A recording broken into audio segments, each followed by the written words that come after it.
off all these siege tanks now. Those drones really desperately trying to run for their lives. There's Wednesday Night vVv gaming. Absolutely. Yeah, like you said, Hasuu has kind of been MIA in terms of Wednesday Night Starcraft, and I honestly was not expecting him to win that favorably. Again, I see he kind of stopped practicing for a little bit, but he's kind of off and on. But yeah, it's really cool to see him come on and do so well. But as far as introductions for this games goes, we do have at the bottom spawning as the light blue Zerg is LgNKane, and then at the top we have the green Protoss, and that is vVv Hasuu. So forced curl spawns on this MLG Antigua shipyard, and like you mentioned, once you get that creep spread going, you can try to get a fourth base as a Zerg. A fourth can be tough to take.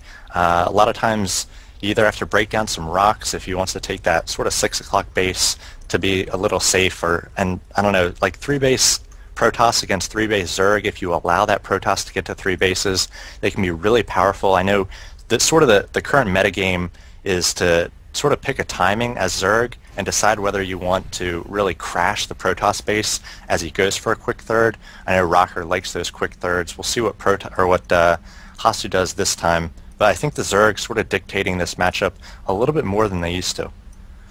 Yeah, if the game gets as far as the Zerg taking a fourth, like you said, yeah, it will be interesting to see. Usually when Zergs are further ahead, they like to take that middle. It's right in the path of, the opponent's base. So, in terms of larva spawn and everything, you can get units over there faster.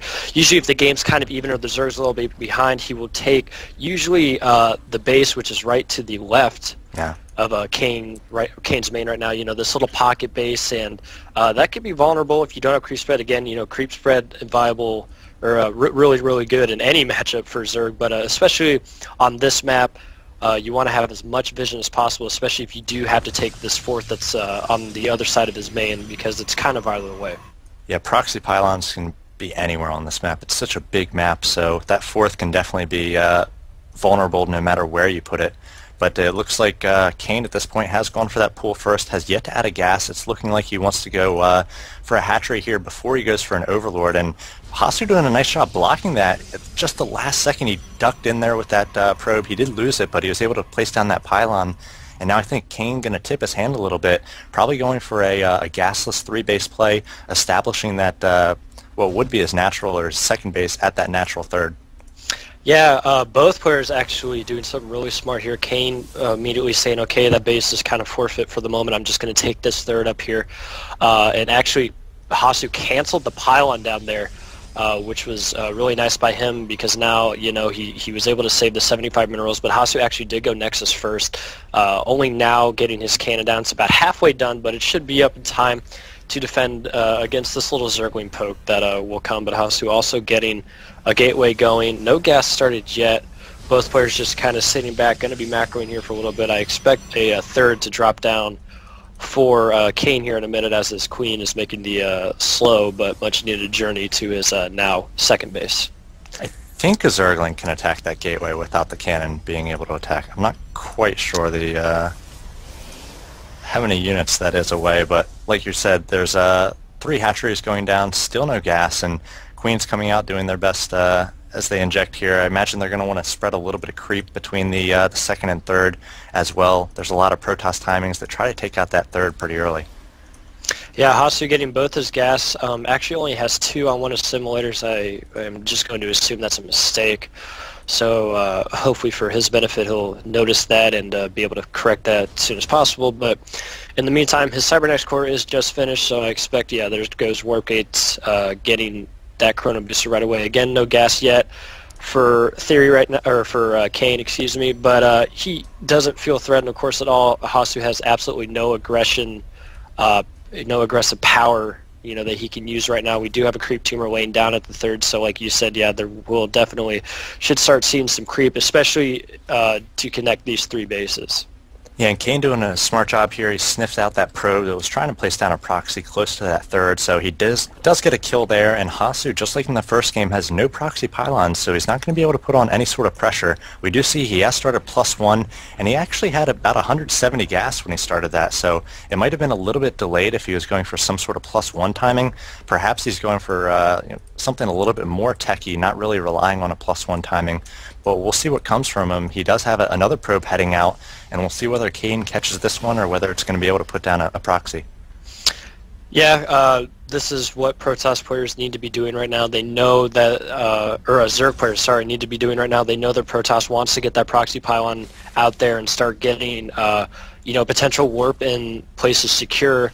But a good overwarp placement from Kane up here at the right above his third base. This overlord will actually see this probe, so if he's paying attention, he will know that a probe is up here and a potential proxy pylon's coming out. Hasuu actually pushing with the Stalker might actually get a few wing kills here, as speed has not started yet. Actually, a Roach Warden being thrown down, an Evolution Chamber done, and actually Hive Tech too, so speed not even started yet. We only have we actually have the third gas being thrown down just now for Kane, so and Hasuu throwing down, he's going to have a total of 6 gateways here off 2 bases, and actually throwing down a 7th. So I, again, feel that he's just going to do a very, very strong upgrade 2-base gateway timing. Yeah, he's actually getting a Twilight Council as well, so he might be going for like a +2 blink play off of 7 gates here, but sort of a few things were mistimed. He does have the Twilight Council up in time to start chrono boosting out the +2, but I think this is going to be a really not easy, but it's not going to be too hard for Kane to hold this. He's really invested in a lot of drones at the start, 59. He had no trouble getting up those 3 bases. We do see Hasuu pushing out with a little bit of pressure, but we'll see whether he's not even halfway done blink.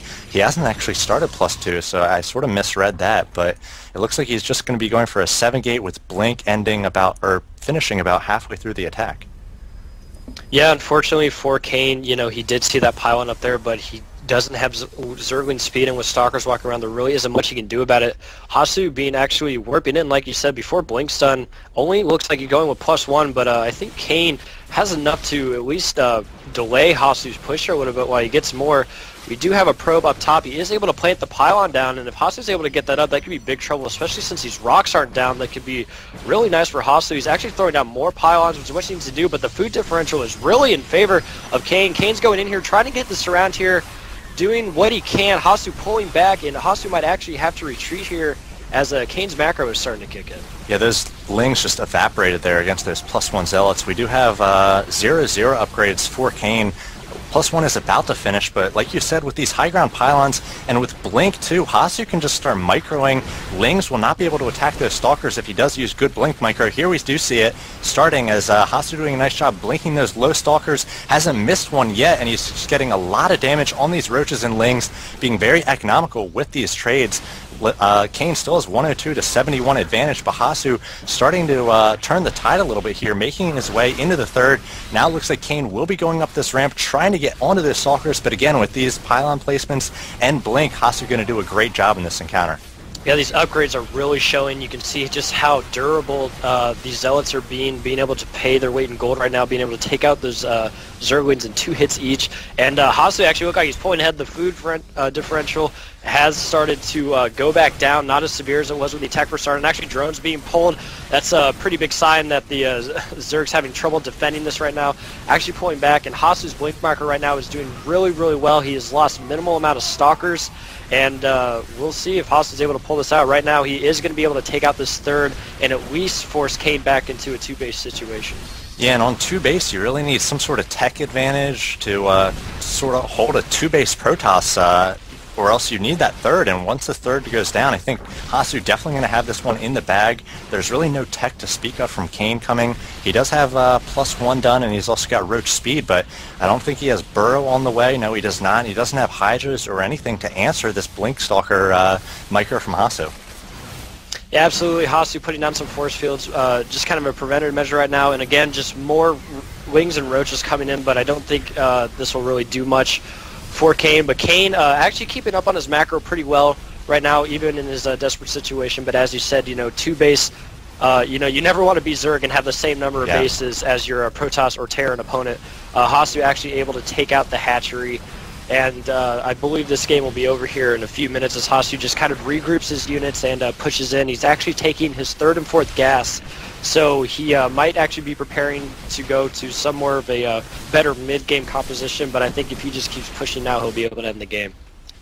Yeah, I'm not sure actually as the economy. He's got 8 gates to really support 8 gates. He only has 42 harvesters, but it's against 35 drones, so it looks like we've got a little counter going on here by Kane. He's going to send a small group of roaches hoping to do some economic damage. He actually might unless Hasuu gets a warp in back in his base, but it looks like Hasuu will be going for the natural here, and Kane probably going to give the GG once all these drones go down. Yeah, Kane actually did take about, looks like 9 roaches up to the natural in kind of a last-ditch effort to kind of, you know, delay Hasuu here, see if he can do anything. Hasuu using his warp-ins might be able to delay this, but yeah, as you said, you know, all the drones were pulled. There are no drones left. Emergency spy crawlers actually do finish, so this might buy Kane some time, but Hasuu just taking them head-on again. He does have the +1. So these are definitely dropping faster than they normally would with just normal timing without any upgrades. No defense in the main, no drones left at the main except for a few, and I think Hasuu has this game in the bag. Yeah, in base race situation, Hasuu has the more spread buildings, the larger army, so Kane going to do his best to sort of counter here, getting some lings out actually, and I imagine they'll start working on pylons perhaps, but we do see the probes fighting mightily against the roaches as the warp-ins do their best to try to take down those last few roaches for Kane, but Kane pretty much out of this one. It's 73-21, just waiting for the GJ. Yeah, Kane, it was a good idea, you know, to send anything back, because of course with this kind of build from Hasuu, he's not going to really have any defense because he's using all of his warp-ins as offensive warp-ins. But it's just, you know, just too little too late right now, and yeah, there's the GG, and Hasuu actually taking out the first Zerg, and so that's pretty impressive. Hasuu going up 2-0. But I believe he will have a tough matchup if they do decide to send out Gix. If Gix was watching that, he can kind of see, you know, Hasu's play, and being able to see your opponent play the race you play before you play them, you know, that gives you kind of an advantage.